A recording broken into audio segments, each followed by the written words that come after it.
kind of speechless here for a minute. So Dave wanted me to bring everybody up on this, where we are at now. So to date, we are responding to everything. We have 6 EMS personnel that are certified. We have, well, I think we only have two fire academy certified. One of them is left. We are training every Tuesday. Every Tuesday, all month long, every month. We're training, we're getting ready. We've at this point, we've been trying to get everybody up to speed just to be out here and doing what we have to do to be on our own. And we're now, in 2 weeks, going to start bringing everybody up through Firefighter 1. We won't, it's not like sending them to the academy. They won't get SAC rated. But it will bring them to the level of Firefighter 1. And so if they do want to eventually go to the academy, it puts them right there. And it brings everybody else up to everything that an academy student learns. Where the Washington Fire Chiefs gave us the literature, the books, or the book and the different forms for all the students, and they gave it to us for free because they knew what we went through. And so they're behind us. So we are training. And the volunteers you've seen up here, you know, they work, they have families, and they're giving up all this time, so, you know, it's a call on their heart, and I think that is very important. We are here for the community. That is what we want to be. We want to be loyal to you guys. We want to serve you guys. I mean, I think that's what all our hearts are. I've been doing public service, I mean, ever since I was a teenager in high school when I was a police cadet. So I think it's an important thing. Even through my military career, I did public service in different areas. So every one of these, that's their heart. And to me, that deserves a round of applause. They're the ones putting in the time.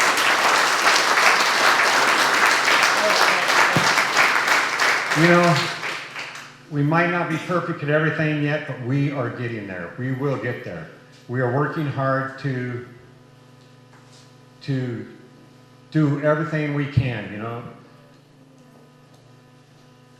We are 100% volunteer, and I remember when Eric Quinn told me, you know, I was talking to him about, you know, all the different stuff we had to accomplish, and he goes, legally by a volunteer district, you have to do what you can with what you have. And they're doing it. They are really doing it. So hopefully in about another year's time, we'll have a lot of people, all of us, will be back to firefighter level of Firefighter 1, trained 2. Finance-wise, I think about 59% of our tax money came in so far this year. So money is still very tight. You know, we can't just go out and there's no just going out and getting exorbitant things. We can't do that. There's still things that we have to get on the apparatus to get in accordance with the NFPA. The stuff that we had here before is gone. And so, you know, it's a very tight budget. And then in November is when we get our second half taxes, and then we can go from there. We're still in a state audit. Our accountability audit, I think, is pretty well wrapping up. I don't know when we'll see the report. They haven't said that. We have another meeting with them Monday morning. But the fraud audit, I imagine that will still take a while. They are looking at 21, 22, and 23. But we're still being billed for that. I think it was like 82,000 last year. Yeah. And it'll probably be equivalent to that this year.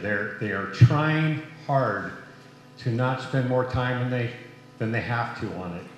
to, they know. Our general fund is only $228,000. So when you have to pay 80,000, you know, that's a huge chunk right off the bat. And that's just for one thing. And so we got to get through that this year. They've allowed us to do payments so that we're not going broke at one time. And so we're working on that. We did receive a $100,000 grant from DNR.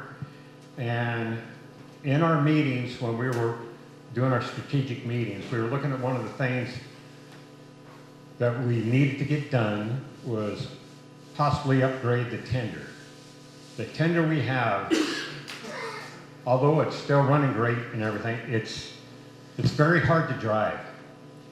And it's got a 10-speed Road Ranger in it. It's on airbags. It's only baffled twice to and from the front to back. Zero side to side. And so I told them that was one of my main priorities, because if you don't have water in the fire, you can have everybody there, you can have them all bunkered up. It's not going to do you no good if you can't get the water there. We need to have 10,000 gallons of water as quick as we can to a structure fire.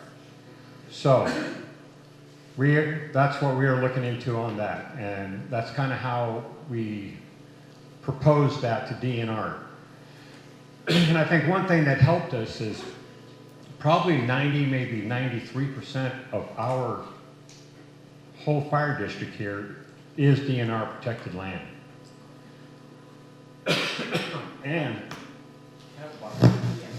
And the other 7 to 8% that isn't butts up against DNR land. So DNR really knows what we're going through too, and they kick in. I mean, that's amazing. You know, it's in it. And for that 100,000, that's nothing. You can't get anything new by any means. A new tender is probably looking at $500,000, maybe $550,000 for just a basic one. So I think overall, we're getting there. We're doing pretty good. The budget is very, very tight. And the commissioners are working hard on it. I'm trying to do everything I can. Val and I, we crunch numbers weekly to try to figure out exactly where we're at. And we appreciate your support. We appreciate that you guys back us up, and that just know that we're here for you guys.